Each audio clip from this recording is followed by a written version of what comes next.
5 tips on how to drink tea and look like you know what you're doing, even if you don't. Let's go. Tip number 1. Let's get us some tea first. Ugh. Don't do that. Tip number 1.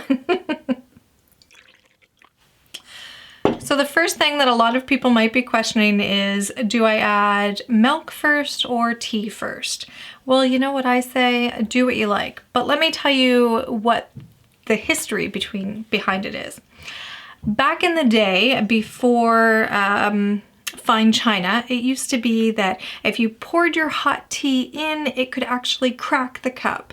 So then people would actually put their milk in first to make sure that that hot tea was not going to crack their teacup.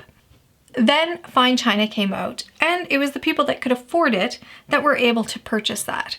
So to show off their class, they would start pouring in their tea first to be like, nah, nah, nah, nah, nah, nah, I've got the fine quality stuff, don't need to worry about it cracking. So it was kind of like that, you know, show between the classes. Personally, I think you should do what you like. I don't like milk in my tea, so I don't have to worry about that. However, if I did, I think I would pour the tea in first, just for the simple fact that you can actually taste it first. It's kind of like, to me, in my brain, it's like you try your food, and then if you need to add salt or seasoning, you would do it after you've already tried it. You don't want to assume the strength of something. That's just my thought process on it though, but you do you. Tip number 2, when you're going to add sugar or milk or anything and you need to stir it, you want to use your spoon. You don't want to create that tornado that usually makes these clinking sounds. And even if you can do it without clinking, it creates a tornado, and you need to think of, if it's the eye of the storm, what's happening in the eye of the storm? Nothing. So then your sugar is not dissolving as well. So you want to go back and forth from 12 to 6, just slightly back and forth. It's going to dissolve your sugar quicker. Take your spoon out and you set it on the side of your teacup. Tip number 3. Holding your cup and saucer. Okay, so first off, what do you do with the saucer? And does the saucer come up or does it stay with the teacup? Oh, it's very simple. If you're sitting, your saucer stays sitting, and when you raise your teacup, it is just the cup. The saucer stays sitting like you're behind. However, if you were standing, you would hold your saucer in your hand and your teacup in the other, holding this where it would normally be in your hand, and then only raising your teacup to your face.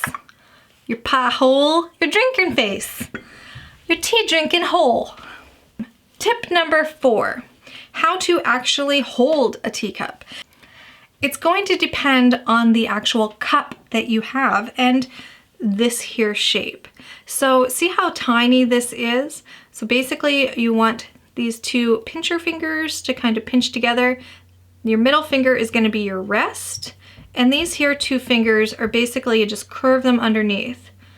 So there you go.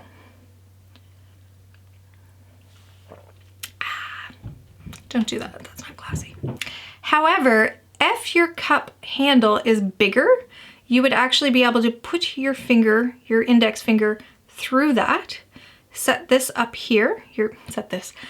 So your index finger goes through, thumb goes here to steady it, middle finger again rests underneath, and these 2 fingers curve in.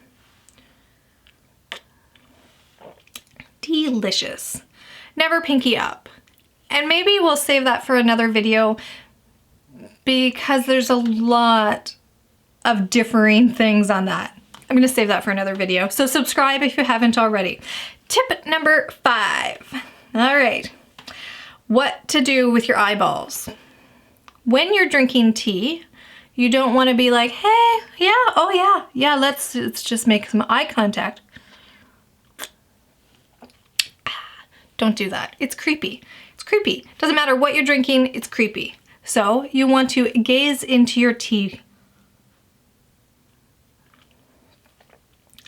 And also when enjoying your tea, it's also all of those senses together. So when you're gazing into your tea, you can see the liquid, you can smell it, you're paying a little bit more attention to your tea. You're never ignoring your company, but you're not creeping them out by gazing into their eyeballs while you're drinking your tea. That's 5 quick tips on how to drink tea and look like you know what you're doing, or at least a little bit. But you do you. I would love it if you followed along and subscribed, and we will try to rush back here and give you some more tips next week. Hit subscribe. See you next week. Take care. Bye.